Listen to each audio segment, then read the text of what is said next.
Liver ও ফুসফুসের জটিলতায় জনপ্রিয় কন্টেন্ট ক্রিয়েটর কারিনা কায়সার আর আমাদের মাঝে নেই।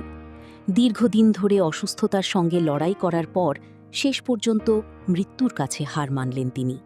তার মৃত্যুর খবর ছড়িয়ে পড়তেই সামাজিক যোগাযোগ মাধ্যমে নেমে এসেছে শোকের ছায়া। নিজের ব্যতিক্রমধর্মী কন্টেন্ট, প্রাণবন্ত উপস্থাপনা এবং হাসিখুশি ব্যক্তিত্ব দিয়ে খুব অল্প সময়েই দর্শকদের হৃদয়ে জায়গা করে নিয়েছিলেন কারিনা কায়সার। বিশেষ করে তরুণ প্রজন্মের কাছে তিনি ছিলেন অত্যন্ত জনপ্রিয় একটি মুখ। পরিবার সূত্রে জানা গেছে, শারীরিক অবস্থার অবনতি হলে তাকে হাসপাতালে ভর্তি করা হয়। চিকিৎসকরা সর্বোচ্চ চেষ্টা করলেও শেষ রক্ষা হয়নি। তার মৃত্যুতে সহকর্মী, ভক্ত ও শুভাকাঙ্ক্ষীরা গভীর শোক প্রকাশ করেছেন। অনেকেই সামাজিক মাধ্যমে স্মৃতিচারণ করে বলছেন, কারিনা শুধু একজন কন্টেন্ট ক্রিয়েটর ছিলেন না, তিনি ছিলেন অসংখ্য মানুষের অনুপ্রেরণা।